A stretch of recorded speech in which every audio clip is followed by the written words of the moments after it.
ഈശോമിശിഹായ്ക്ക് സ്തുതിയായിരിക്കട്ടെ. ഇന്ന് നമ്മുടെ ചിന്തയ്ക്ക് വിഷയമായിരിക്കുന്ന തിരുവചന ഭാഗം വിശുദ്ധ ലൂക്കായുടെ സുവിശേഷം 2-ാം അധ്യായം 19-ാം തിരുവചനമാണ്. മറിയമാകട്ടെ ഇവയെല്ലാം ഹൃദയത്തിൽ സംഗ്രഹിച്ച് ഗാഢമായി ചിന്തിച്ചുകൊണ്ടിരിക്കുന്നു. വലിയ ആഴത്തിലുള്ള ചിന്തകൾ നൽകുന്ന ഒരു തിരുവചന ഭാഗമാണ് ഇത്. എങ്കിലും പ്രധാനമായും 2 ചിന്തകൾ ഈ ചുരുങ്ങിയ സമയത്തിനുള്ളിൽ പങ്കുവയ്ക്കാൻ ഞാൻ ശ്രമിക്കുകയാണ്. ഒന്ന്, ക്രിസ്തീയ ജീവിതം സുഖദുഃഖ സമ്മിശ്രമാണ്. പ്രിയപ്പെട്ടവരെ, ക്രിസ്തീയ ജീവിതം ഈശോയോടൊപ്പമുള്ള ജീവിതമാണ്. ആ ജീവിതമാകട്ടെ സുഖദുഃഖ സമ്മിശ്രവും.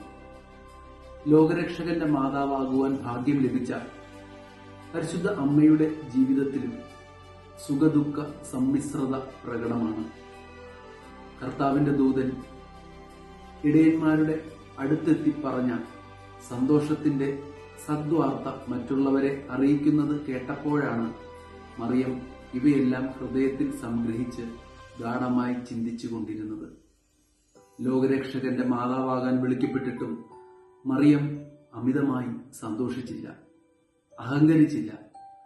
വേദനാജനകമായ അനുഭവങ്ങളിലൂടെ നിരന്തരം കടന്നുപോയിട്ടും മറിയം അമിതമായി വ്യാകുലപ്പെടുകയോ പരാതി പറയുകയോ ദുഃഖിക്കുകയോ ചെയ്തില്ല.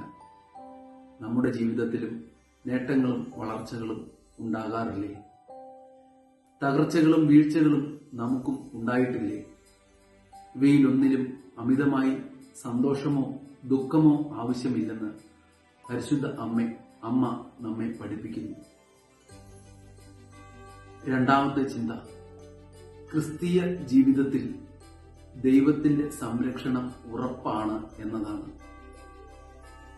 ദൈവം നമ്മെ വിളിക്കുമ്പോൾ, ഒരു ദൗത്യം ഏൽപ്പിക്കുമ്പോൾ എപ്പോഴും ദൈവത്തിന്റെ പ്രത്യക്ഷമായ സാന്നിധ്യം ഉണ്ടാവണമെന്ന് ഒരു നിർബന്ധവുമില്ല. പുരുഷനെ അറിയാത്ത കന്യകയായ യുവതി ഗർഭം ധരിക്കുമെന്ന് പറഞ്ഞിട്ട്, ഇതാ കർത്താവിന്റെ ദാസി, നിന്റെ വാക്ക് എന്നിൽ നിറവേറട്ടെ എന്ന് പറഞ്ഞു കഴിഞ്ഞപ്പോൾ ദൂതൻ അവളുടെ മുമ്പിൽ നിന്ന് മറഞ്ഞു. ഒന്ന് ആശ്വസിപ്പിക്കാനോ വിശദീകരണങ്ങൾ നൽകുവാനോ ദൂതൻ നിന്നില്ല. കാൽവരിയിലേക്ക് പോയപ്പോൾ പോലും പരിശുദ്ധ അമ്മയ്ക്ക് ദൈവദൂതന്മാർ ആരും അകമ്പടി സേവിച്ചിട്ടില്ല.